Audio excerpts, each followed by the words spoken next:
Markets today में आपका स्वागत है। मैं हूं शैल भटनागर, आपके साथ जुड़ रहा हूं नोएडा स्टूडियोज से। आइए जरा बारीकी से दोनों इंडिसेस पर नजर डालते हैं। आपके सामने लगातार तीसरे दिन तेजी के साथ आपको निफ्टी बंद होता हुआ दिख रहा है, लगभग 66 अंक ऊपर 10,311 पर। यह लेवल आपने पहले 11 मार्च सन 2020 को देखे थे, तो ऑलमोस्ट 3 महीने का हाईएस्ट लेवल आपके सामने मेजर इंडिसेस पर आपको आता हुआ दिखेगा। आखिर में आज आपने हल्की सी बिकवाली देखी, लेकिन ओवरऑल आज लगभग 66 अंकों के इजाफा के साथ 11 मार्च के हाईएस्ट लेवल पर आपको निफ्टी बंद होता हुआ दिखेगा। बैंक निफ्टी पर नजर डालिए, शानदार तेजी 370 अंक के इजाफे के साथ 1.7% ऊपर। यह इंडेक्स आपको 21,710 के आसपास बंद होता हुआ दिखेगा। बहुत ही शानदार आज आप कल बाजार में वॉलेटिलिटी देख रहे हैं। ट्रेडर्स खूब पैसा कमा रहे हैं ऑप्शंस में, खासकर out of the money options में। और आपके सामने अगर ट्रेडिंग रेंज पेश की जाए तो निफ्टी का आज उच्चतम लेवल जो आपने देखा वो था लगभग 10,393, तो ऑलमोस्ट 10,400 के लेवल को आपने आज निफ्टी को छूते हुए देखा। लोएस्ट लेवल था लगभग 10,277। 116 अंक की ट्रेडिंग रेंज के सामने आज आपको निफ्टी बंद होता हुआ दिखा। बैंक निफ्टी पर नजर डालिए, ये इंडेक्स आपको दिन का उच्चतम लेवल जो इसने दिखाया वो था 22,080 और लोएस्ट था लेवल 21,425। इंट्राडे वॉलेटिलिटी के हिसाब से 652 अंक ऊपर आपको ये इंडेक्स दिन में ट्रेड करता हुआ दिखा। एडवांस डिक्लाइन रेशियोज पर नजर रखिए, लगातार तीसरे दिन बुल्स का जो सेंटिमेंट पर पूरा कंट्रोल था, बहुत शानदार तरीके से आपने 19 के 19 सेक्टर एफएनओ में तेजी में बंद होते हुए देखे हैं। हम लोग करीब 28 इंडिसेस ट्रैक करते हैं और उनमें से आपने 25 में शानदार हरा निशान आते हुए देखा है। आपके सामने ये एडवांस डिक्लाइन नंबर्स हैं। निफ्टी के 50 शेयर में से 37 ऐसे हैं जो हरे निशान में बंद हुए हैं और ज़्यादातर फ्रंटलाइन काउंटर्स जहां पर बहुत ज़बरदस्त आपको इंटरेस्ट आता हुआ दिखता है ट्रेडर्स का, हाई बीटा काउंटर्स पे आपने अच्छी तेज़ी आते हुए देखी है। सेंसेक्स के 30 शेयर में से सिर्फ 9 ऐसे थे जो लाल निशान में बंद हुए हैं। निफ्टी बैंक में इतनी ज़बरदस्त तेज़ी थी कि 12 में से 11 इंडिसेस आपको 12 में से 11 बैंक्स आपको हरे निशान में बंद होते हुए दिखेंगे। कुछ कारण ऐसे थे, पीएसयू बैंक्स के नतीजे थे। पंजाब नेशनल बैंक के शानदार नतीजों के बाद उम्मीदें बन रही हैं बाजार में कि आप बहुत अच्छे नतीजे आते हुए दिखेंगे union bank, bank of Baroda और खासकर और छोटे और मंझले पीएसयू बैंक से। और नजर डालिए आप एडवांस डिक्लाइन रेशियोज पर, तो ब्रॉडर मार्केट्स में आप देखेंगे फ्यूचर्स एंड ऑप्शंस में लगभग 4:1 का रेशियो था। सिर्फ 35 फ्यूचर्स आपको लाल निशान में बंद होते हुए दिखे, लगभग 110 जहां पर आपने हरा निशान देखा। ब्रॉडर मार्केट्स बीएससी और एनएससी में एडवांस डिक्लाइन रेशियो लगभग 2:1 से ज्यादा का था, यानी कि एक जो शेयर गिरा उसके सामने 2 आपको बढ़ते हुए दिखेंगे।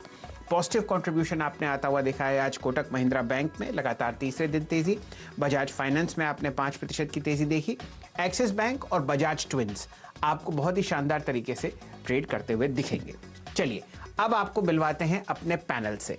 हमारे साथ वीरेंद्र जी जुड़ेंगे जो बहुत ही शानदार तरीके से आपको बताएंगे कि कॉल्स और पुट्स के बाजार में किस तरीके से निफ्टी और बैंक निफ्टी आराम से खड़ा हुआ या आगे आने वाले समय में आप और तेजी देखेंगे। हमारे साथ सुमित जी और प्रदीप जी जुड़ेंगे अर्निंग्स पर। सुमित जी एशियन पेंट्स और बर्जर पेंट्स के बारे में बात करेंगे। प्रदीप जी की खासियत बैंकिंग है तो वो पब्लिक सेक्टर बैंक्स के बारे में आपके साथ चर्चा करेंगे। दीपाली आज का जो सबसे शानदार सेक्टर है फार्मा, उस पर चर्चा करेंगी। और हमारे आज के जो टेक्निकल एनालिस्ट हैं वो है समित चौहान साहब एंजल ब्रोकिंग से। हमेशा की तरह यतिन जी हमारे साथ जुड़ेंगे ब्रोकरेज रडार के साथ। सबसे पहले वीरेंद्र जी से जुड़ते हैं। वीरेंद्र जी बताइए, ऑप्शंस के बाजार में किस तरीके की आप पोजीशनिंग देख रहे हैं निफ्टी और बैंक निफ्टी पर? देखिए आज निफ्टी में अगर आप देखें 3 लेवल्स थे जहां पे काफी स्ट्रॉन्ग पुट राइटिंग हुई। 10,000 की स्ट्राइक, 10,100 की स्ट्राइक और 10,200 की स्ट्राइक। स्पेशली अगर आप देखें 10,100 और 200 की स्ट्राइक में लगभग 20 लाख पुट्स बिके हैं और 10,300 के पुट में लगभग 10 लाख का, यानी एक बहुत स्ट्रॉन्ग बेस निकल के आता है 10,200 10,220 के आसपास। जहां तक ऊपर की तरफ सवाल है कि कहां जाके इंडेक्स फंस सकता है। देखिए 10,500 की कॉल में आउटस्टैंडिंग हुए हैं 37 लाख का, तो एक पॉसिबल सप्लाई जोन है 10,480 10,500। जहां तक निफ्टी बैंक का सवाल है, निफ्टी बैंक में बहुत स्ट्रॉन्ग पुट राइटिंग आज 3 स्ट्राइक्स पे हुई, 21,200 300 400 500, जहां पे आज 4 लाख पुट बिके हैं। तो एक स्ट्रॉन्ग बेस होगा 21,300 21,500। लेकिन अच्छी बात है कि 22,000 का कॉल राइटर था वो थोड़ा सा बैकफुट पे था और वहां पे ओआई हल्का सा लूज हुआ, तो एक कमजोर रेजिस्टेंस 22,000। लेकिन उसके निकलने के बाद जो पिक्चर में लेवल है वो है 22,500। तो चौहान साहब, स्वागत है आपका। आपके सामने लगातार 3 दिन की रैली और दोनों इंडिसेस निफ्टी और निफ्टी बैंक आपको लगभग मिड मार्च के हाईएस्ट लेवल पर ट्रेड करते हुए दिख रहे हैं। आखिरी हफ्ता है जून की एक्सपायरी का। बताइए, बचे हुए 4 दिन के लिए आपको ये दोनों इंडिसेस कैसे लगते हैं? क्या राय देंगे कल के सत्र के लिए? Good evening. देखिए, अब ग्लोबल मार्केट में ऑलरेडी हमने काफी ज्यादा आउट परफॉर्म किया। अगर हम डाउ जोन्स के ओवरऑल प्राइस मूवमेंट देखें तो उन्होंने काफी ज्यादा हमें आउट परफॉर्म किया। नियरली 8 to 10% आउट परफॉर्मेंस है। और अभी 1-1.5 वीक से हम वहाँ पे हम थोड़ा बहुत एक कंसोलिडेशन देख रहे हैं और हमारे यहाँ से एक कैचअप मूव ग्लोबल मार्केट की जो एक आउट परफॉर्मेंस दिखाई है, उसके चलते हमारे यहाँ से एक कैचअप मूव आ रही है। निफ्टी बैंक निफ्टी की बात करें तो लास्ट वीक भी हमने थोड़े बहुत ग्लोबल फ्रंट पे टेंशन देखे थे। डोमेस्टिक फ्रंट पे इंडिया चाइना जो डेवलपमेंट थे उसके चलते हमने थोड़ी अनसर्टनिटी देखी थी। बट एक अच्छा नेगेटिव न्यूज फ्लो पे मार्केट ज्यादा यहाँ पे रिएक्शन नहीं दे रहा है। इनफैक्ट थोड़ा अगर पॉजिटिव कुछ डेवलपमेंट होता है तो वहाँ पे रिएक्शन ज्यादा है, तो ये पॉजिटिविटी इंडिकेट करता है। और ओवरऑल मार्केट ब्रेक भी काफी ज्यादा इंप्रूव हुई है। 10,000 का हमने स्ट्रॉन्ग रेजिस्टेंस ब्रेक किया, तो अभी 10,000 एक इंपॉर्टेंट लेवल रहेगा। जब तक ये लेवल ब्रेक नहीं होता आपको पॉजिटिव बायस से ट्रेड करना है। यहाँ से स्लोली और ग्रेजुअली 10,600 से लेकर 10,800 के लेवल निफ्टी में दिख सकते हैं। तो बायस पॉजिटिव होगा। हल्के डिप के लिए वेट कीजिए। निफ्टी 10,260 के आसपास बाय करने की सलाह होगी 10,190 के स्टॉप लॉस के साथ, और टारगेट 10,380 से लेकर 10,450 के रहेंगे। बैंक निफ्टी में भी सिंगल स्ट्रेटेजी रहेगी। यहाँ से 200-250 पॉइंट का अगर एक डिक्लाइन मिलता है तो वहां पे बाय कीजिए 21,400 के आसपास, 21,180 का स्टॉप लॉस और टारगेट 21,900 से लेके 22,100। चलिए, चौहान साहब बुलिश हैं लगातार चौथे दिन निफ्टी और बैंक निफ्टी पर, और वो उम्मीद कर रहे हैं कि लगभग 50 पॉइंट की रैली आपको निफ्टी पे आती हुई दिखेगी और लगभग 250 पॉइंट की आपको दिखेगी बैंक निफ्टी पर। चौहान साहब, यही समय है, आप अपनी 2 कॉल्स भी शेयर कीजिए, फिर इस चर्चा को और बढ़ाते हैं। हमारे साथ दीपाली जुड़ेंगी और वो बताएंगी कि क्या शानदार रैली आज आपने फार्मा स्टॉक्स पर देखी, जहां पर आप 2.5% तो इंडेक्स आपको बढ़ता हुआ दिखाया फार्मा का। आपके 2 पिक्स। देखिए, लास्ट 3-4 दिनों में हमने एक strong recovery beaten down NBFC stocks, mid cap stocks और प्राइवेट बैंकिंग स्टॉक्स में हमने देखी है। तो आईडीएफसी फर्स्ट बैंक जिसने आज एक decisive price volume breakout confirm किया है, तो उसमें एक अच्छा यहाँ पे पोटेंशियल बाय बनता है। 26.9 के स्टॉप लॉस से 30 से लेके 31 के उसके टारगेट रहेंगे।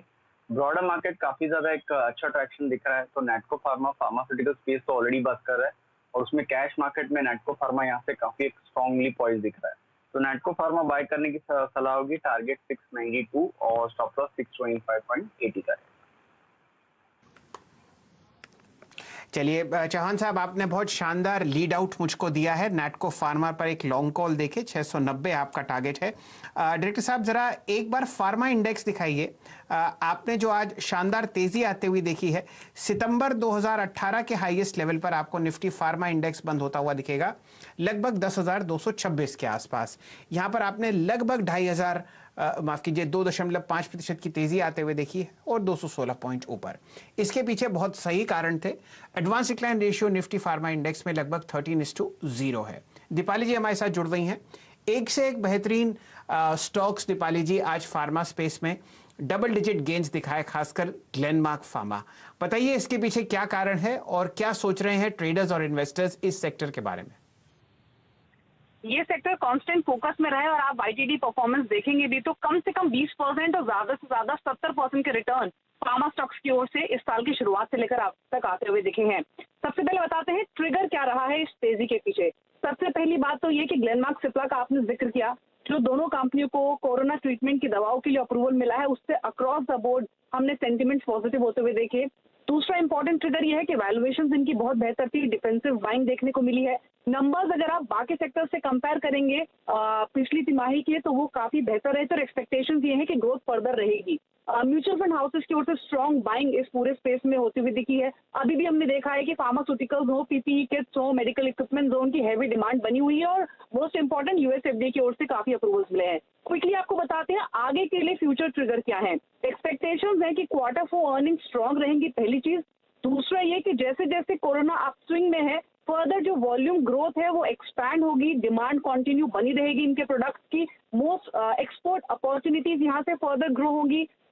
इनफैक्ट एक चीज हाईलाइट करना चाहेंगे, अप्रैल में जो मैन्युफैक्चरिंग वॉल्यूम्स थी वो 40% पर थी, जो कि मई जून के दौरान 80% पर पहुंच चुकी है। तो ये फर्दर ट्रिगर कंपनियों के लिए प्रोवाइड करेगा। अगर आप वैल्यूएशन में देखेंगे तो ऑरोबिंदो फार्मा 44 के ईपीएस पर है, 16.5 के पीई पर है, ग्रैन्यूल्स 12 के ईपीएस पर, 13 के पीई पर है, आर3 ड्रग्स, नेटको, जुबिलेंट लाइफ, ये सब मोमेंटम दिखाने के बावजूद भी अट्रैक्टिव बने हुए हैं। तो मल्टीपल रीजंस रहे हैं और आगे के लिए फ्यूचर ट्रिगर्स भी हैं जिसकी वजह से खरीदारी दिखी है।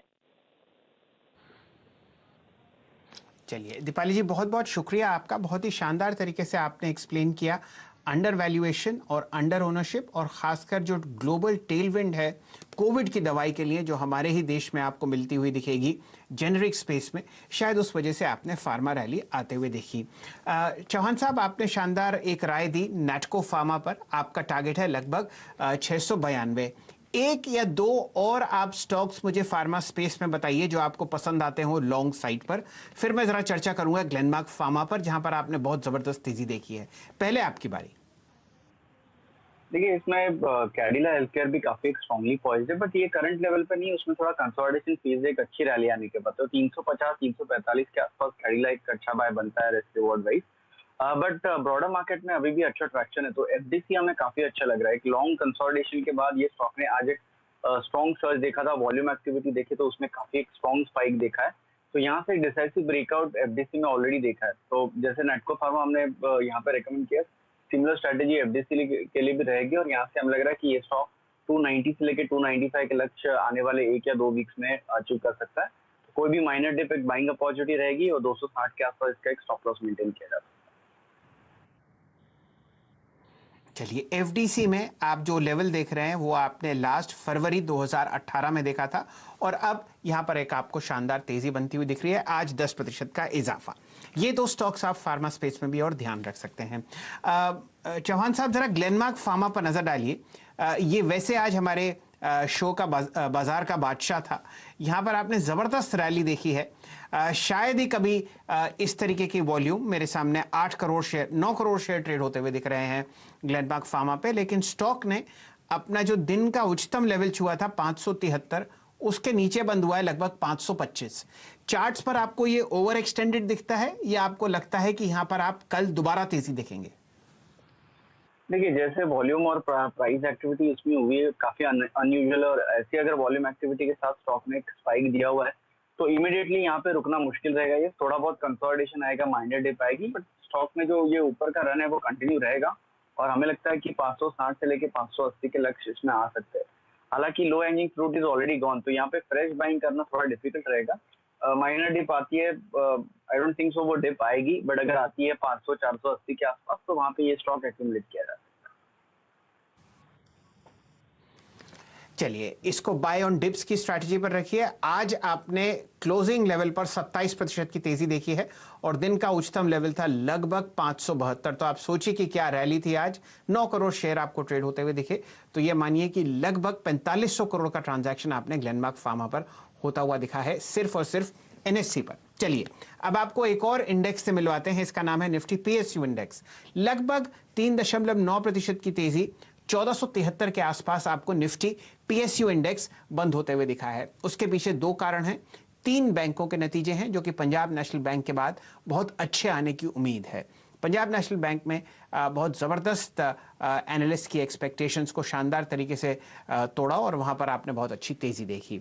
प्रदीप जी हमारे यहाँ बहुत अच्छी तरीके से सेक्टर को ट्रैक करते हैं, और वो आपको बताएंगे कि क्या उम्मीदें हैं इंडियन बैंक से और खासकर यूनियन बैंक से। ये दोनों स्टॉक्स डबल डिजिट गेन्स के साथ आज बंद होते हुए दिखे हैं। प्रदीप जी, स्वागत है आपका मार्केट टुडे में। बताइए, क्या है एनालिस्ट एक्सपेक्टेशंस इंडियन बैंक पर और यूनियन बैंक पर?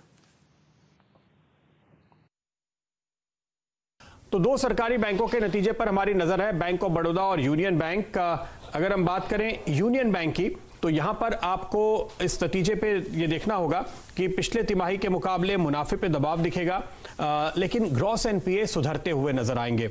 और ये जो आंकड़े हम आपको दिखा रहे हैं साल दर साल बेसिस पे अगर आप देखेंगे तो कंपनी के लिए, बैंक के लिए एनआईआई में यानी कारोबार में अच्छी ग्रोथ दिखाई दी है, पर क्वार्टर ऑन क्वार्टर ग्रोथ नहीं है। जाहिर है कि थोड़ा सा डिफिकल्ट मार्च का क्वार्टर हो गया था, पर जो नजर रखने वाली बात है वो ये कि ग्रॉस एनपीए थोड़े से कम होंगे, प्रॉफिट में बना रहेगा ये बैंक। वहीं अगर आप बैंक ऑफ बड़ौदा पे नजर डालें तो चूंकि यूनियन में हमने हाल ही में इंटीग्रेशन होते हुए देखा है दूसरे बैंक का, लेकिन बैंक ऑफ बड़ौदा का मर्जर एक्विजिशन हुए अब काफी वक्त निकल गया है और वो स्टेबलाइज हो चुके हैं ऑपरेशन। तो यहां पर आपको साल दर साल करीब 43%, क्वार्टर ऑन क्वार्टर करीब 2% ग्रोथ दिखेगी एनआईआई में। मुनाफे में अगर आप देखें तो पिछले क्वार्टर में दरअसल नुकसान था, घाटा था, पिछले साल इस क्वार्टर में भी घाटा था, लेकिन इस बार वो मुनाफे में आता हुआ दिखाई देगा। ग्रॉस एनपीए हालांकि थोड़े से बढ़ सकते हैं, लेकिन कुल मिलाकर इस बैंक के जो एनपीएस है वो कंट्रोल में है, इसलिए एक आध 10-20 बेसिस पॉइंट के बढ़ोतरी से शायद बाजार बहुत परेशान नहीं होगा। चलिए प्रदीप जी, आपका बहुत बहुत धन्यवाद। चौहान साहब से वापस जुड़ते हैं। चौहान साहब, पिछले एक आध हफ्ते से हम लोग देख रहे हैं नतीजे चाहे बाजार के मुताबिक ना आए, हल्का सा स्टॉक डिप करता है और उसके बाद दोबारा आप बाय ऑन डिप्स की स्ट्रैटेजी देखते हैं और स्टॉक हरे निशान में आपको बंद होता हुआ दिखता है। आपकी राय बैंक ऑफ बड़ौदा और यूनियन बैंक पर, जहां पर आपने आज शानदार तेजी देखी और स्टॉक्स ऑलमोस्ट दिन के उच्चतम लेवल पर आपको बंद होते हुए दिख रहे हैं? देखिए शैल जी, पूरे पीएसयू बैंकिंग स्पेस ने लास्ट 1.5-2 सालों से अंडर परफॉर्म किया है, तो कहीं ना कहीं वो नेगेटिविटी काफी ज्यादा ये सब स्टॉक्स में ऑलरेडी प्राइस्ड इन थी। तो अभी जैसे मैंने ओपनिंग रिमार्क्स में ही बताया, मार्केट भी ओवरऑल अगर हम देखें तो नेगेटिव डेवलपमेंट्स पे ज्यादा यहाँ पे रिएक्ट नहीं कर रहा है। इनफैक्ट थोड़ी भी पॉजिटिविटी आती है वहाँ पे रिएक्शन इमीडिएटली दिखता है। यूनियन बैंक की बात करें तो यस, स्टॉक ने एक अच्छी रैली दी है और कंसोलिडेशन के बाद वापस एक ब्रेकआउट दिया हुआ है, तो ये बुलिश फ्लैग ब्रेकआउट हम जिससे बोल सकते हैं। स्टॉक पॉइज्ड है यहाँ से एक अच्छी मूव देने के लिए, तो 35-36 के आप लक्ष्य मान के चल सकते हैं। 31 के स्टॉप लॉस से यूनियन बैंक में लॉन्ग पोजीशन मिल है। चलिए, ये दोनों पर आपको अभी भी बाय सिग्नल आता हुआ दिख रहा है। दोनों स्टॉक्स में लगातार चौथे दिन आपने तेजी आते हुए देखी है और आज ये तेजी आपको और बढ़ती हुई दिखेगी नतीजों से एक दिन पहले। तो आप समझ ही सकते हैं कि किस तरीके की शानदार रैली पूरे पीएसयू बैंकिंग सेक्टर में आती हुई दिख रही है। डायरेक्टर साहब, एक बार जरा आप निफ्टी का पीएसयू बैंकिंग इंडेक्स दोबारा दिखा दीजिए। यहां पर जो आज आपने तेजी देखी है वो है लगभग 3.9% और ये इंडेक्स ऑलमोस्ट आपको दिन के उच्चतम लेवल पर फिलहाल बंद होता हुआ दिखेगा। मेरे सामने जो लेवल है वो है लगभग 1473। ऑल टाइम लोज आपने मई और जून में लगते हुए देखे इस इंडेक्स पर और अब यहां पर आपको स्प्रिंग खुलता हुआ दिख रहा है। तो ये तो बात हुई निफ्टी पीएसयू बैंकिंग बास्केट की। दो और नतीजे हैं। उससे पहले चौहान साहब, मैंने अपने तो जो स्टॉक्स थे उनके बारे में आपसे राय ली। कोई और पीएसयू बैंकिंग स्टॉक आपको पसंद हो तो उसको भी शेयर कीजिए। देखिए, वैसे तो ऑल टाइम फेवरेट हमारा एसबीआई रहा है। इनफैक्ट 3-4 वीक पहले जब ये 155 के आसपास था, एक अगर लास्ट 10 साल का प्राइस एक्शन देखे तो स्टॉक ने कभी भी 140-45 का उसका लेवल ब्रेक नहीं किया था। इस इन्वेस्टर्स को हमने एक्यूमुलेट की सलाह दी थी, बट मोमेंटम ट्रेडर्स के लिए कैनरा बैंक एक अच्छा प्रेफर्ड बेट रह सकता है। सिमिलर प्राइस एक्शन है जैसे हमने यूनियन बैंक और बैंक ऑफ बड़ौदा में देखी है। तो कैन बैंक यहाँ से जैसे ही 113 का लेवल ब्रेक करता है, एक अच्छी स्पॉट उसमें आ सकती है। 118-120 के उसके लक्ष्य रहेंगे। अगर माइनर कोई भी डिप आती है तो वहां पे बाइंग अपॉर्चुनिटी रहेगी और 108 से लेके 105 का इसका एक अच्छा सपोर्ट जोन भी बन गया। चलिए, कैनरा बैंक के बारे में जरा मैं भूल गया था, लेकिन यहाँ जो शानदार रैली देखी है वो आज चौहान साहब ने पकड़ ली। ये इनका पसंदीदा काउंटर है, 112.15 पर आपने इसको बंद होते हुए देखा है। अब जुड़ेंगे सुमित जी से। प्राइवेट स्पेस में आपको दो पेंट कंपनीज अच्छे नतीजे डिक्लेयर करती हुई दिखेंगी, एशियन पेंट्स और बर्जर पेंट्स। दोनों स्टॉक्स अपने वीकली लोस के नीचे चल रहे हैं और यहां पर आपको एक अच्छा मोमेंटम आता हुआ दिख सकता है। सुमित जी, बताइए क्या है बाजार की उम्मीदें? देखिए, दोनों ही कंपनियों के, चाहे आप एशियन पेंट्स देखिए या फिर बर्जर पेंट्स देखिए, ज़्यादा बेटर तो इनके सीक्वेंशियल नंबर्स को रिव्यू करना होगा क्योंकि क्यू ऑन क्यू परफॉर्मेंस पे मेजर इंपैक्ट आता हुआ दिखाई पड़ा है। लेकिन एशियन पेंट्स के केस में एक अनुमान लगाया जा रहा है करीब करीब 5% के आसपास की गिरावट कंपनी के रेवेन्यूज़ में आती हुई दिखाई पड़ सकती है। ऑपरेटिंग मुनाफा भी करीब 2% के आसपास टूट सकता है और मार्जिन भी इनके स्लाइटली फ्लैटिश नोट पर आते हुए दिखाई पड़ेंगे और मुनाफा भी करीब करीब 500 करोड़ रुपये के आसपास आएगा। ये भी फ्लैटिश नोट पर आएगा YOY बेसिस पर। लेकिन सीक्वेंशियली नंबर में एक डिप आने की उम्मीद लगाई जा रही है। सिंगल डिजिट में एक वॉल्यूम ग्रोथ का आंकड़ा आने का अनुमान है डेकोरेटिव साइड पे। दूसरा, इनके जो प्राइस कट किया था उसकी वजह से भी रियलाइजेशन हिट होते हुए दिखाई पड़ेंगे सीक्वेंशियल बेसिस पर। थोड़ा सा एक बेनिफिट ये है कि पिछले क्वार्टर के कंपैरिजन में क्रूड की जो कीमतें हैं वो गिरी हैं, तो इनकी इनपुट कॉस्ट ईज आउट हुई होगी, लेकिन क्योंकि डिमांड साइड पे स्लगिश ग्रोथ थी तो उसका इंपैक्ट रहेगा। एक क्रूशियल चीज़ ये है कि Asian paint already higher level से काफ़ी करेक्ट हो चुका है, तो अब कितना रिएक्शन बाजार नेगेटिव नंबर्स का देता है ये देखने वाला होगा। दूसरी तरफ अगर आप बर्जर पेंट्स के नंबर्स में नजर डालेंगे तो बर्जर पेंट्स के केस में सीक्वेंशियली 16-16.5% के आसपास रेवेन्यूज टूटने का अनुमान है। 23% ऑपरेटिंग मुनाफा और करीब करीब 30% इनका जो मुनाफा है वो टूट सकता है। एक दो चीज़ें यहाँ भी क्रूशियल हैं। पहला, डेकोरेटिव सेगमेंट स्लगिश ग्रोथ रहेगी स्पेशली टियर 2 टियर 3 सिटीज़ के अंदर, और क्योंकि इनका ऑटो स्पेस में भी एक्सपोजर है और ऑटो की डिमांड भी हल्की थी तो उसका भी इंपैक्ट आता हुआ दिखाई पड़ेगा। यहाँ पे ये शेयर 3 महीने 4 महीने की ऊपरी स्तरों पर कामकाज कर रहा है, तो बहुत हद तक कुछ चीज़ों को ये डिस्काउंट भी कर चुका है। अब अगर ज़रा नंबर खराब आते हैं तो मार्केट कैसे रिएक्ट करेगा कहना मुश्किल है, लेकिन दोनों ही सिचुएशन में नंबर्स वीक हैं लेकिन शेयर उल्टी तरह से रिएक्ट कर रहे हैं। चलिए, बर्जर पेंट्स और एशियन पेंट्स दोनों आज बहुत गहरे हरे निशान में आपको बंद होते हुए दिखे। समय एक छोटे से ब्रेक का, लेकिन ब्रेक में जाने से पहले आपको वो एडवाइजेस दिखाते हैं जो आपको चौहान साहब ने दी हैं कल के ट्रेड पर। निफ्टी और बैंक निफ्टी पर चौहान साहब बुलिश हैं। लगातार चौथे दिन वो उम्मीद रखते हैं कि आपको तेज़ी दिखेगी। 3 महीने के हाईएस्ट लेवल्स पर ये दोनों इंडेक्स बंधे हुए हैं और आपके सामने ट्रेडिंग कॉल्स उनकी आपके सामने आती हुई दिख रही हैं। Target 10,380, stop loss 10,190।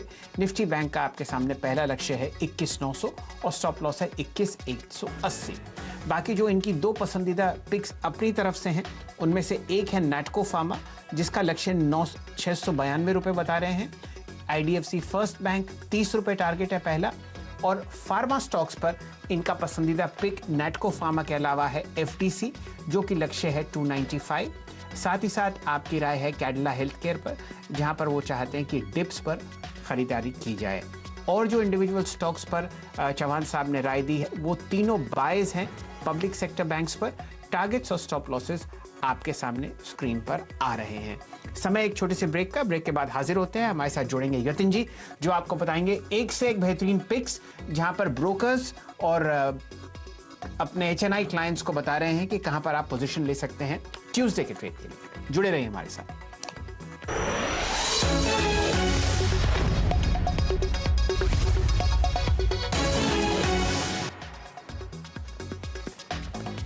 नमस्कार, मार्केट्स टुडे में आपका स्वागत है। चर्चा हो रही है उन स्टॉक्स पर जहां पर ब्रोकरेजेस एडवाइस कर रहे हैं अपने क्लाइंट्स को कि आप लॉन्ग या शॉर्ट पोजीशंस बना सकते हैं वेडनेसडे के ट्रेड में। हमारे साथ यतिन जी जुड़ चुके हैं। बताइए यतिन जी, क्या बता रहे हैं आपके कॉन्टैक्ट्स ब्रोकरेजेस में? देखिए, आज जो स्टॉक्स डीलिंग रूम रेडार पे हैं उनमें से एक है हेवेल्स, और यहाँ डीलिंग रूम्स की जो है BTST की रणनीति थी आज के लिए। अगर आप F&O सेगमेंट में देखें तो अच्छा खासा लॉन्ग पोजीशन हमको बिल्डअप होते हुए देखा, और अगर आप वॉल्यूम भी देखें तो बहुत अच्छे थे हेवेल्स में, लगभग 20% ज्यादा, माफ कीजिएगा, एक महीने के एवरेज से। तो बहुत अच्छा प्राइस एंड वॉल्यूम एक्शन हमको देखने मिला है हेवेल्स में। इसके अलावा कैपिटल गुड्स कंपनीज फोकस में है। चाइना के साथ जो तनाव चल रहे हैं उसके चलते जो कैंसिलेशन देख रहे हैं हम चाइनीज कंपनीज के ऑर्डर्स में, उसका फायदा कहीं ना कहीं ये जो कैपिटल गुड कंपनीज है लिस्टेड स्पेस में उनको होगा। अगर आप BHEL देखें, L&T देखें, सीमेंस देखें तो ये सारे स्टॉक्स में बहुत अच्छा ट्रैक्शन है। सीमेंस खास करके जहां डीलिंग रूम्स को लगता है कि यहाँ ट्रेडिंग अपसाइड हो सकती है। स्टॉक अपने 20 दिन के मूविंग एवरेज के ऊपर भी आज ट्रेड करता हुआ दिखाई दिया। और अगर आप जून की सीरीज की ओपन इंटरेस्ट देखें तो लगभग 16% का यहाँ ओपन इंटरेस्ट में इजाफा हुआ और 12 लाख शेयर्स यहाँ जुड़े। तो बहुत अच्छा लॉन्ग बिल्डअप हमको देखने मिल रहा है कैपिटल गुड कंपनीज में। इसके अलावा ध्यान दीजिएगा अपोलो हॉस्पिटल में कंपनी अपने नतीजे इस हफ्ते में देने वाली है, लेकिन आप ये अपोलो टायर्स की बात करें तो काफी अच्छा HNI एक्शन इसमें हमको देखने मिल रहा है डीलिंग रूम्स के हिसाब से। और स्टॉक एक बार अगर 1450 का लेवल जो है वो क्रॉस कर ले, जो उसका 200 दिन का मूविंग एवरेज है, तो उसके ऊपर अच्छा खासा प्राइस एंड वॉल्यूम ब्रेकआउट हमको देखने को मिल सकता है। तो अपोलो हॉस्पिटल में डिलीवरी बेस्ड बाइंग की राय आ रही है डीलिंग रूम्स की।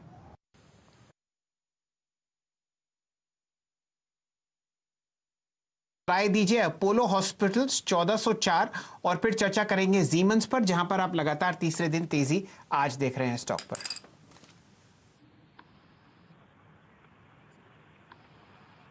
देखिए अपोलो हॉस्पिटल की अगर बात करें तो स्टॉक में जैसे मेंशन किया 200 एवरेज 1450 के आसपास है, तो जब तक ये लेवल ब्रेक नहीं होता स्टॉक में अच्छी तेजी आना मुश्किल है। ओवरऑल कंसोलिडेशन है, so wait for a breakout to happen beyond 1450।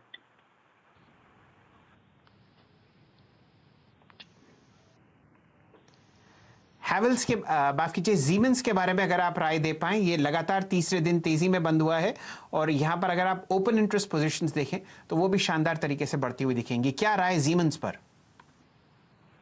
देखिए 3 दिनों से थोड़ा बहुत ये स्टॉक ने ग्रेजुअल मूव दिए, बट अभी भी वैसे कन्विंसिंग मूव नहीं है जिसमें हम यहाँ पे लॉन्ग इनिशिएट करें। ग्रेजुअली ये स्टॉक 1120 1150 जा सकता है, बट यहाँ पे कोई भी ट्रेड सेटअप नहीं है, तो फिलहाल हम ये स्टॉक के लिए तो एटलीस्ट अवॉइड करेंगे।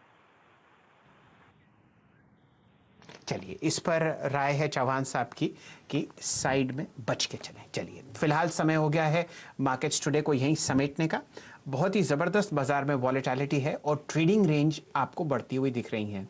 अगर आप लॉन्ग साइड पर ट्रेड करते हैं ट्यूसडे के ट्रेड में तो बहुत ही संभल कर और स्टॉप लॉसेस को बहुत ही ध्यान से लगाकर ट्रेड करें। CNBC आवाज़ के साथ जुड़े रहिए, खबरों का सिलसिला जारी है।